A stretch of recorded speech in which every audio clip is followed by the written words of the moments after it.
Okay, so this is the Bible study for Second Samuel chapter 11, and this is a text that apparently is we've been kind of following along Second Samuel and First Chronicles, and the texts have been parallel. In fact, in a lot of cases, almost identical. Um, but we have a text here in Second Samuel that doesn't have a parallel text. In that I can see in First Chronicles, and therefore um, was not just something that was included to tell the story. Probably has a particular purpose in the writer or the editor's um, intentions for this book of Second Samuel. So this person who compiled this, perhaps perhaps he wrote it all, and then some of that was also written somewhere else. The similarities or the how close it is in wording in most cases suggest that one of the writers pulled from the other. Um, Either somebody wrote Second Samuel and the chroniclers were pulling chronicles from different authors and putting them in this book. First Chronicles, perhaps, or perhaps the history of First Chronicles was written and the writer of Second Samuel was pulling in texts um, to add to their purpose. I think it's pretty clear that the Chronicles were intended to chronicle the kings of Israel.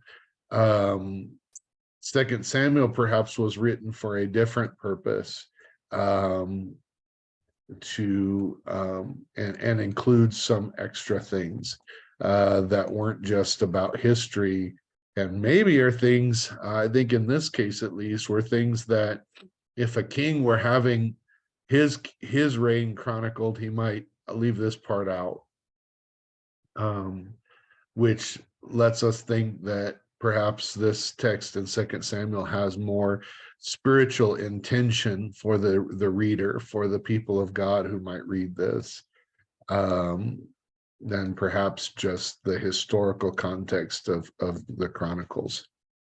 So I'll stop blabbering on about that, and I will go ahead and read this text so you can see what I mean. In 2 Samuel 11, it says, in the spring, at the time when kings go off to war, David sent Joab out with the king's men and the whole Israelite army.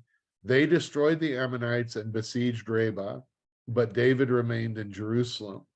One evening, David got up from his bed and walked around on the roof of the palace. From the roof, he saw a woman bathing. The woman was very beautiful, and David sent someone to find out about her. The man said, she is Bathsheba, the daughter of Eliam, the wife of Uriah the Hittite. Then David sent messengers to her. She came to him, and he slept with her. Now she was purifying herself from her monthly uncleanness. Then she went back home. The woman conceived and sent word to David, saying, I am pregnant. So David sent word to Joab, send me Uriah the Hittite. And Joab sent him to David. When Uriah came to him, David asked him how Joab was, how the soldiers were, and how the war was going. Then David said to Uriah, go down to your house and wash your feet.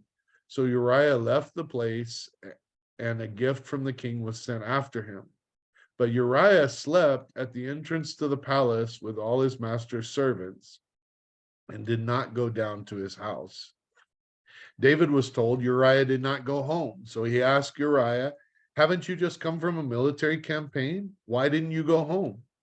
Uriah said to David, the ark and Israel and Judah are staying in tents, and my commander Joab and my Lord's men are camped in the open country.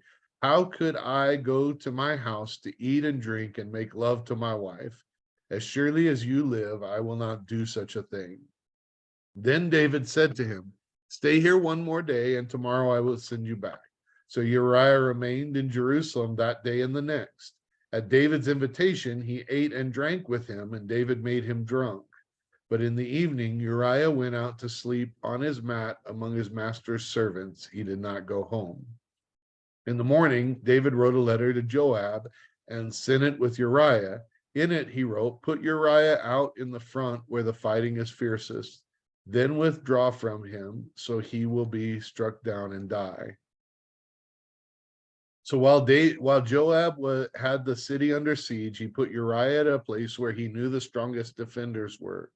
When the men of the city came out and fought against Joab, some of the men in David's army fell. Moreover, Uriah the Hittite died.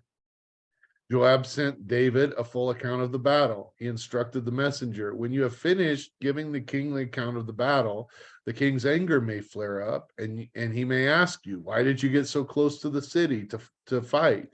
Didn't you know that they would shoot down arrows from the wall? Who killed Abimelech, son of Jerubbaal?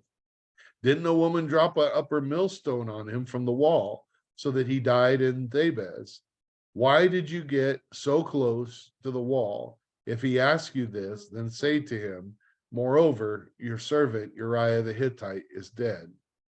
The messenger set out, and when he arrived, he told David everything Joab had sent him to say.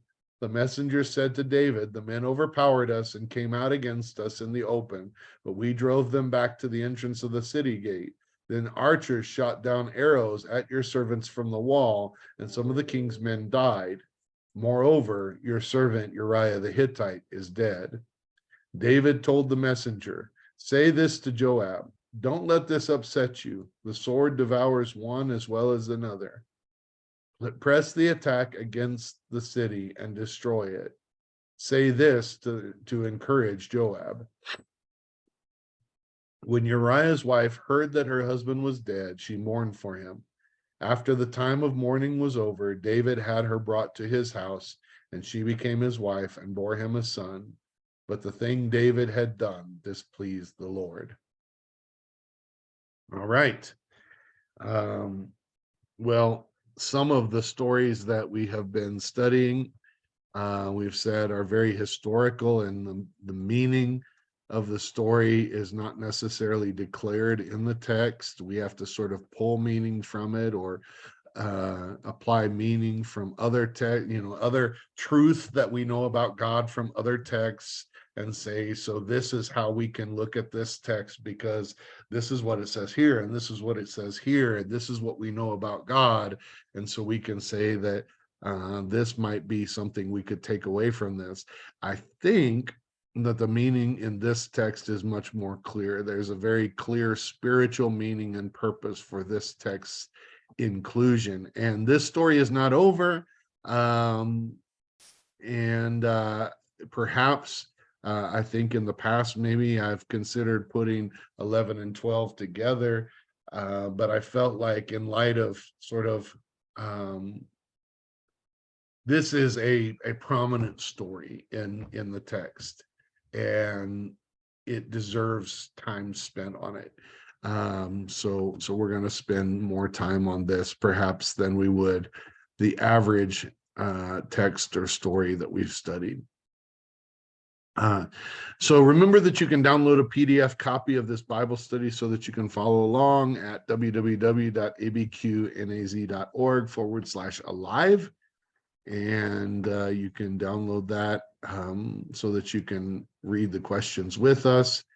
Number 1 on the Bible study said, what happened in our last Bible study in 2 Samuel 10? A, the king of the Ammonites died and his son succeeded him as king. B, David decided to show kindness to the new king because his father had showed kindness to David. Yes. C, the new king's advisor convinced him that David was there to spy on him and overthrow him. That's true. D, the new king believed his advisors, and we might say commanders, I think that's the word that it used, and shaved off half the beards of the men David sent and cut off their garments at the buttocks. That's true. E, David told men to stay at Jericho until their beards grew back, and they went to war with the Ammonites, and then eventually the Arameans, who helped the Ammonites and also got routed. So let me just say that this is significant because it's possible and perhaps even likely that the last text was a summary of a battle that lasted more. I mean, you read the chapter and you would think, well, the battle lasted a day. But when you start reading that David was not with them when they went to war at the beginning, David joined them when they went to war um, with the Arameans, but he was not in the battle with the Ammonites that first day, if I remember in chapter 10. Um, so that's all told as if that battle happened in one day. I mean, it doesn't say that. It's just how I read it. I can't speak for how you read it. When I read it, it's a summary of a battle, and it says, "Oh, I don't know the distances that they traveled. I don't know. I don't know a lot about the context." Um, but when I begin to think about it, if David came out to fight the Arameans, but he wasn't there before, and he gathered, it may have been weeks, it may have been months that it took for them to gather more troops for David to march out and be ready to fight the Arameans. The Arameans called for more people to come from across the Jordan so that they could fight. That could have been one chapter describing sort of months or even years worth of fighting. The results and the key details are there.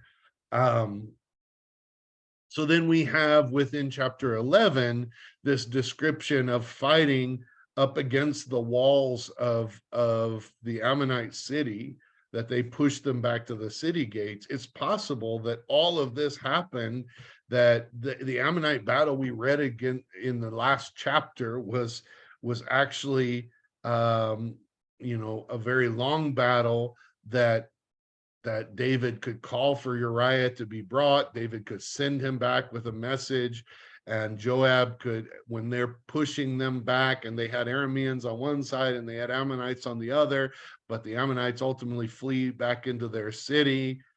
That chapter 10 battle is the battle we're reading about, but now we're reading a more personal context um, of what happened to what was going on back in the city with David while this fighting was going on, and David wasn't out there. And then ultimately, David did come out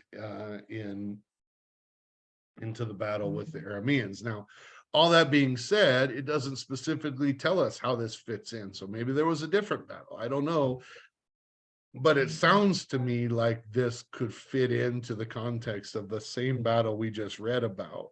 So chapter 10 is a description from the Chronicles that summarizes this battle, and then chapter 11 and 12 and is a more personal story of what was going on with the king at that time. That was, so we're going to include the summary, but it's within this context that this story happens. So almost like, I think of it like this, like we have a map of the United States, or a map of New Mexico, for instance, but Albuquerque is a prominent city in New Mexico, so there's an inset with a larger map of Albuquerque maybe in the corner that says, this is the big deal, this is kind of the overview of everything, this is something really important that happened in that. So if you think of stories in terms of a map inset, we got a big map of a larger territory, but there's a very important area. Or for instance, you got a map of Santa Fe and then a map of the plaza as an inset. So we understand maps like that. So I'm using that as an illustration or a metaphor for what this could be. We have this bigger sort of summary of the overall battle, but let's zoom in for a moment to what was happening with David at that time. Uh, so uh, so anyway, then it's, I think, within that war with the Ammonites context that we find this more personal story. about David here, and one with some very clear spiritual implications. Number two, what is happening in 11:1? It is spring at the time when kings go off to war. Now, I don't think it's an accident that he said that, and most people that I've heard preach on this, or commentators that write on this, would agree, I believe, that it is no coincidence that the text tells us. It's sort of a judgmental statement. It tells us that this is the time when kings go off to war. It is normal that the fighting might cease in the winter, but in the spring, there's new, crops. There's warmer weather. I mean, I know it's a different part of the world, and maybe the weather is a little different there, um, but it's spring, and it's the time when, for a lot of reasons, it's a better time to fight a war than it was for the months leading up to that. And so it is common, and I think this is important for the context of the other discussions we've been having about why everybody's always killing people, and whether that's okay or whatever. And we were talking about, in a cultural context, these wars were common. And it tells us at the beginning of this text, this is a time all the kings are going off to war. War happens. Everybody's going off to war. Um, we find out also that Israel was going off to war, but Israel's king did not go off to war, which sets the tone for the rest of the story, I believe. B, David sent Joab out with the king's men, it should be men, and the whole Israelite army. C, they destroyed the Ammonites and besieged Rabbah, but David remained in Jerusalem. So here's David, not where the king should be, not where kings are. The kings are at war with their men. And there's a little bit of irony here as well, or maybe perhaps not as much irony as it is ironic, but it's also a window into the character of Uriah versus the character that David is showing in this story, that Uriah felt like his place was also out in the battle, and he wouldn't go home. I know I'm getting a little ahead of myself, but he wouldn't go home even when he came to bring a report to the king, because his place was in battle. And he wouldn't go home and sleep with his wife and eat and everything else, while his brothers in arms, his men, were out there fighting and starving and away from their wives. And yet, what was David doing, by the way, with his wife? But perhaps he didn't know that at this point. But we have a comparison being drawn between David and Uriah that is not flattering to David. We have a comparison being drawn between David and other kings that suggests David was not doing what he should have been doing. And if he had, then maybe he wouldn't have got himself into this trouble. So let's keep going. Number 3 says, what happened during this time, according to 11:2-5. One evening, David got up from his bed, the bed he would not be sleeping in if he was off to war like all the other kings, and walked around on the roof of his palace. From the roof, he saw a woman bathing. The woman was very beautiful. Now, I think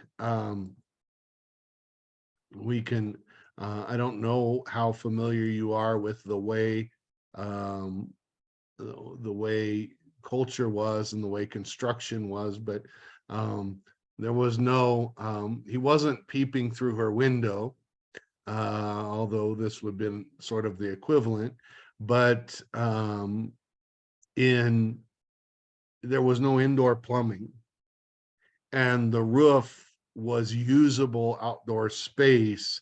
Because if you look at the way construction is in Jerusalem, I think even today, there's no backyards.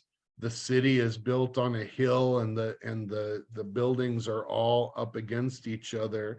And there's green space in the city, but it's not you basically don't have a yard. So if you don't have indoor plumbing, so you're going to have to find a place where water can drain away. You don't have an inside drain. You don't have a backyard. You might be on your roof in this usable space. And perhaps if you were modest, you might do that at night when you're less likely to be observed. But David gets out of bed and walks around, and there he sees this woman bathing, and she's beautiful. B, David sent someone to find out about her. The man said, she is Bathsheba, the wife of Uriah the Hittite. So this is an important thing as well. So David sent somebody to find out about her, and the answer he got was, this is Bathsheba. She's the daughter of this person, and she's the wife of Uriah the Hittite. So David knew that from before he met her. C, David sent messengers to get her, and he slept with her. So he saw her, she was beautiful. He sent somebody to find out about her. That may have been, maybe shouldn't have done that to begin with. But when he found out about her, what he found out was she was married, and yet he still sent messengers to get her. For what purpose? Maybe they were going to have a conversation. I don't think so, because ultimately he slept with her. This is why he sent for her, despite knowing that she was married before that. And then D says she conceived and sent word to David saying, I'm pregnant. Now, the reason that I want to sort of make a point of this, and we're going to get this, even in the cover up that we're going to talk about next, we find multiple moments where choices were made that took David further down this road when he could have cut off the sin where it was, and he could have cut it off before it became sin.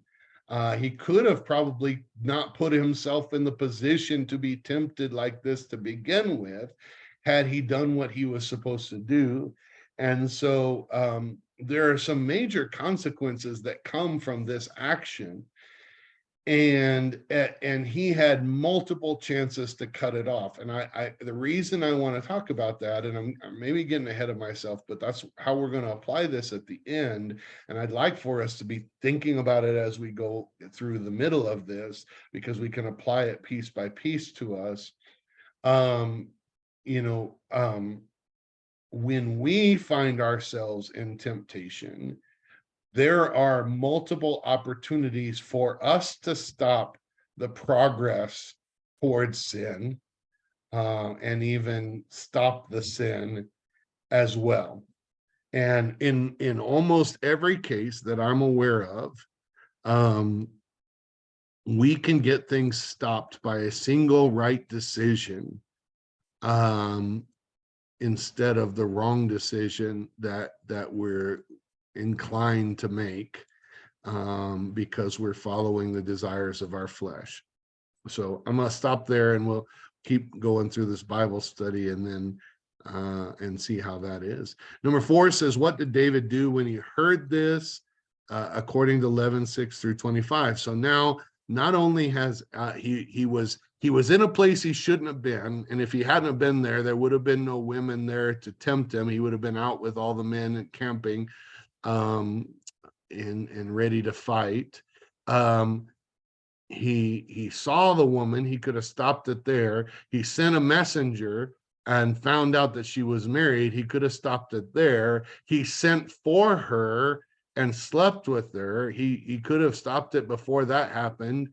Now he's receiving some consequences for his decisions, because she sends word to him that she's pregnant.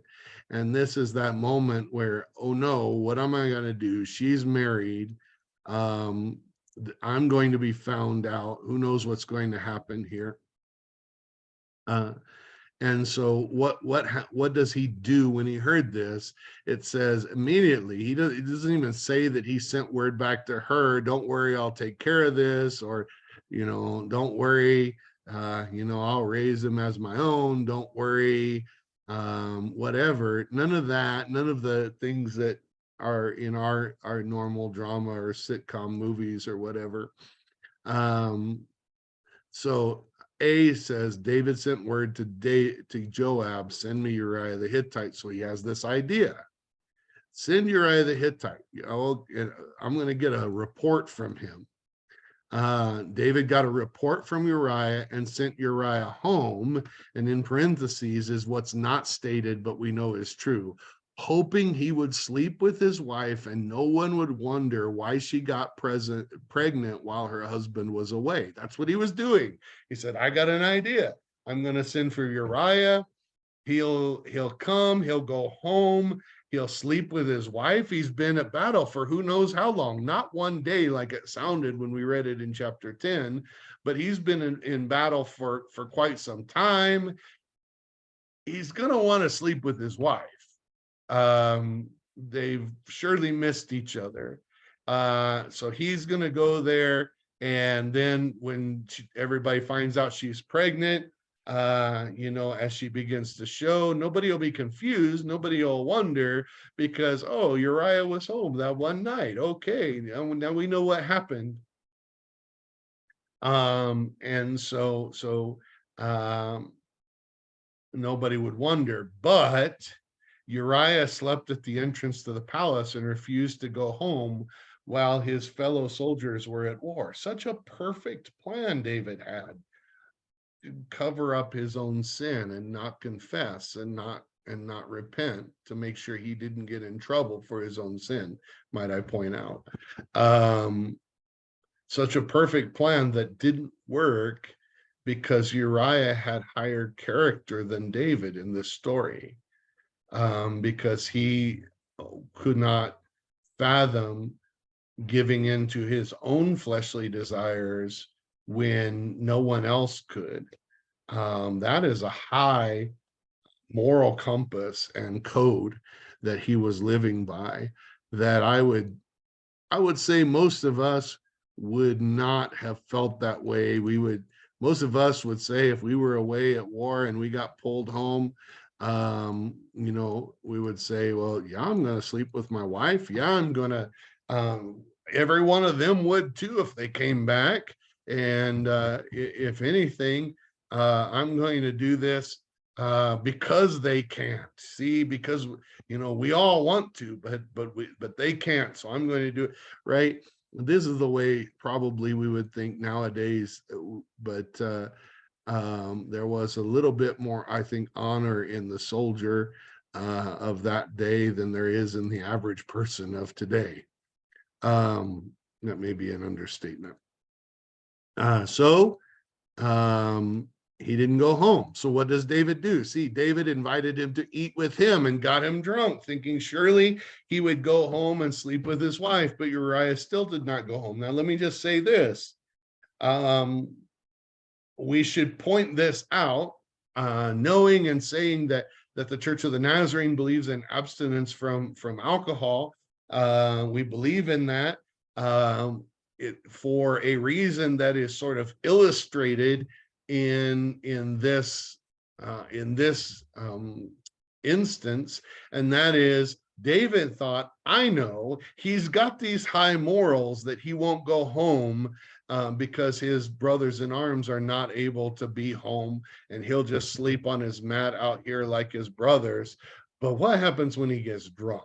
When you get drunk, your self control and your will is lower, your willpower. So surely when he gets drunk, he will forget how solid he is on this particular point in his character, and instead he'll go home and sleep with his wife. And by the way, alcohol does that to people. The reason David thought this is because this often works, is that if you get drunk, you do things you might not otherwise do. Your inhibitions are lowered, and you might think, well, I'm standing firm on this decision in my life, but but then you go get drunk, and your willpower to stand by that decision is not as great. So that's just something we can learn from too. But in this case, Uriah still stuck to what he had decided. D, David sent word to Joab asking him to send Uriah to the front lines and then withdraw from him so that he would be struck down and die. Joab did what David said, and Uriah died. So little did Uriah know that him not sleeping with his own wife would be the death of him, because David said, well, if I can't make it look like he slept, like this child was his, then he has to die, because he will know. Maybe nobody else will know. Maybe everyone else will assume that when he came back to town, he slept with his wife. He snuck away at night and slept with his wife. But Uriah will always know that he didn't. And so he's got to go. So David planned for his death and planned for it to happen in a way that it didn't look like anybody killed him. It's not murder per se, but David's intention was, I want you to pull back from him and let him die. And this, I can't imagine being Joab and receiving this command from the king, and what I would feel about being asked to do something like that. And I think so. It's funny because it seems like Joab, there was a bad situation. They got right up against the wall, and he says, if David gets mad and says, why did you get so close? Just tell him Uriah died. I'm so sorry.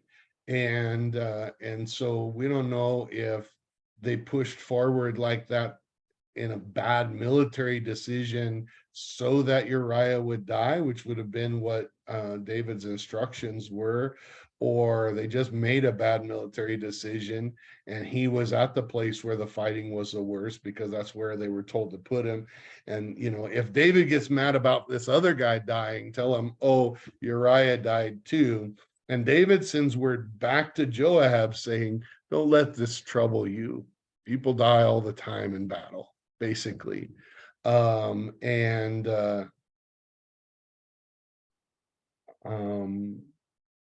seems to me like that was a veiled sort of, it to the messenger, it probably sounded like, oh, because Joab's going to be upset that people died, and David might be upset that people died, but he's going to say, this happens, people die in battle.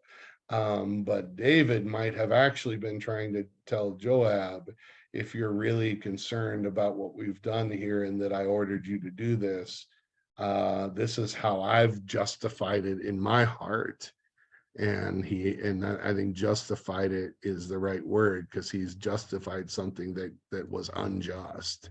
He's convinced himself that it was okay and no big deal when it was, and he's trying to give Joab the same out, the same way to justify it himself. Number 5 says, what happened after Uriah died? According to 11:26 and 27, it says, A, Uriah's wife heard and mourned him. That's true.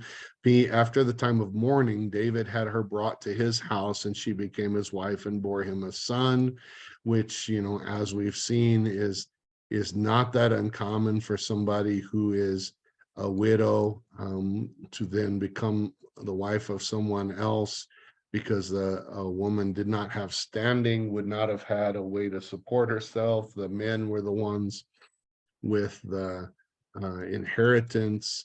And then, of course, David had all these wives. Apparently, he's the king. And so he just brought in another wife. See, problem solved. But not really. A whole new problem. Number 6, was this one of the things that David checked with God on and did what he should have? Yes, no, explain. I think there's an obvious answer to this. We've noted when David checks with God, and we've kind of praised David at times for that. And this was obviously not something that David checked with God on, because he did the wrong thing. And he did it when he should have known, and he did it despite warnings and places where he could have stopped the process. Number 7, how did all of this happen? Well, David seemed to have several chances to do what was right, but made several decisions that took him down a path to sin. I want this to be clear, you know, because I've heard this before, by people that have made a bad decision in their life. People said, well, I've been trying to quit smoking, but I accidentally had a cigarette this week. What do you mean accidentally? Like, did it fall into your mouth? You know, was there this wind that blew it by and it just jumped in your mouth? How do you accident? No, you went and bought a pack, and then, like, you probably had to drive somewhere to go to get that cigarette. Then you had to open the pack, then you had to pull it out, and then you had to have a lighter. Maybe you had a lighter, maybe you should have got rid of all your lighters. Like, there were steps that happened, and you chose to step toward it every single time. I accidentally slept with her. What do you mean you No, you don't accidentally. So there's things that happen. First of all, you don't accidentally fall on top of somebody and have sex. That doesn't happen. You chose to be somewhere alone with her before that ever happened, or with him. You know, you could have stopped it in multiple instances during the path, but you kept making the wrong decision. So it wasn't, most sin is not one single wrong decision. Most sin is a series of wrong decisions that puts ourselves in, is unwise, and puts ourselves into a place where we might be tempted. Then we're tempted and we choose to give into that temptation. And there's a step. And then when we realize we've done wrong, sometimes we do also, like David, try to cover that wrong up instead of confessing and making it right. And so this is true of so many of the things in our life that we could have stopped. And not just at the point where the temptation got the worst. Now, I believe at that point, God's power is still available for us to stop it there. When the temptation is at its height, we can still overcome by the power of God. But I also believe that usually by the time we get to that point, we've already made several wrong decisions that have put us in the place of that max temptation that we never had to make decisions, we never had to do to begin with.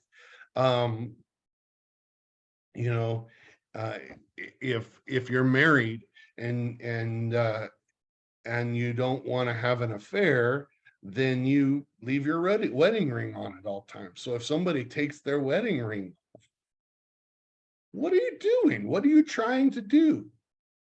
This is a bad step that's going to take.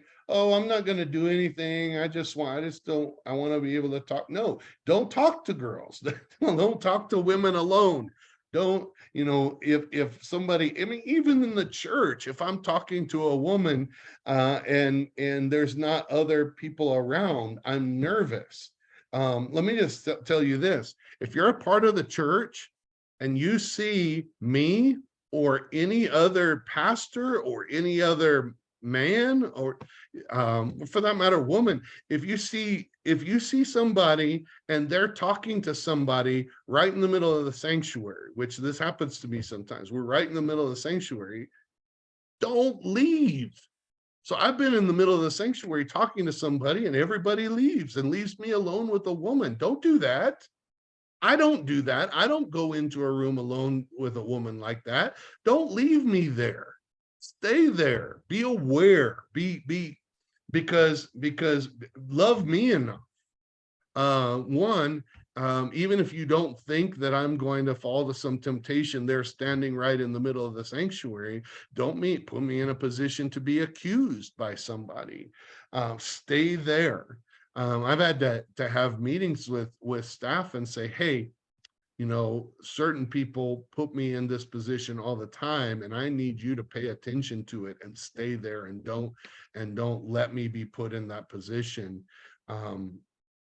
And ask people to stay and be the last one to leave with me so that I don't end up in that position. But I'm just saying that we ought to just make it a rule. I think Vice President Pence had kind of got criticized for saying this, but he said he didn't ever go out to dinner with any woman but his wife alone, which is good idea, great. But the criticism came because if you go out with a man alone, then they have access to you that women can't have, from a job perspective or from a political influence perspective. And I get all that, but I'm sorry. That was I respect him because of that. That's what I've been taught my whole life, is don't stay alone. And if you're not alone with somebody, you might say, well, I won't be tempted. Maybe not. Maybe that's a person that would never tempt you. Maybe that's a person you just not have no temptation or interest in or whatever. Doesn't matter. You could be accused, so it's better.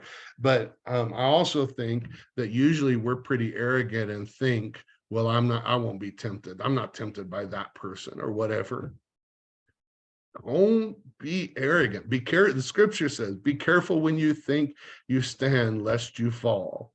Don't put yourself in a position of temptation. Now, there's no reason to. Because if your relationship with God and your heart and body purity is important to you, then you take steps to make sure that you're not put in a position that you didn't take one step down the road that's going to make it easier to take the next step. Don't take the first step. There you go. And then when he was unable to cover up his sin easily, he resorted to murder to fix the problem. I think I read B, so that's C.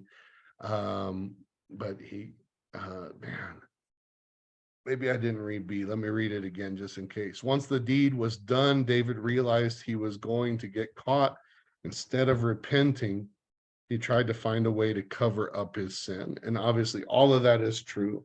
And step and step and step, stop it. We are so arrogant that we put ourselves in positions, and we end up in sin, and we wonder, how did I get here?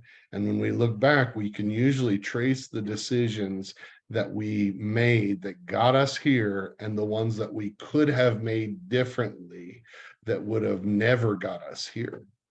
And I'm telling you that I think we need to learn that from this story. And David is a poor example of holiness in this text. And we can be a better example if we make the right decisions all the way along and never take the first step.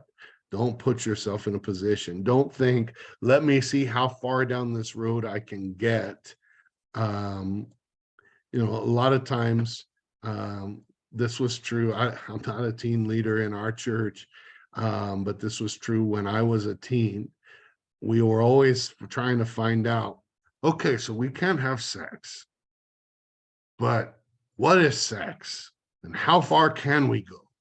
And, how much is okay? I remember this when I was dating my wife and we started premarital counseling when we were engaged. We were told by the pastors that sat down with us, we were told you should not go on a date. Like, you can go out to dinner together, that's okay, but you should not go back to one house or another house by yourselves without people there. Just don't do it. And we were engaged, by the way, for 16 months or 18 months. I think we were engaged for a long time.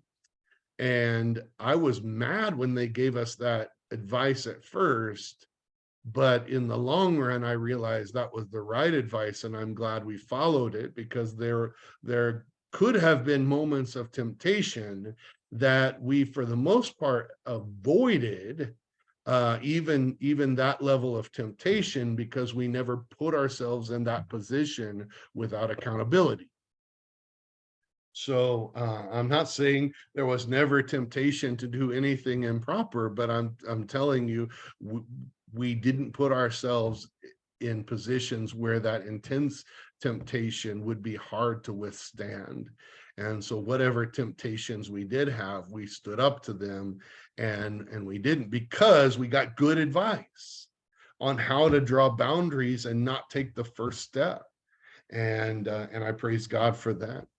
But I was mad about it. And for those teenagers that are trying to figure out how close they could get to the line without falling over, what you really should be doing is recognizing that you don't have the self-control you think you do.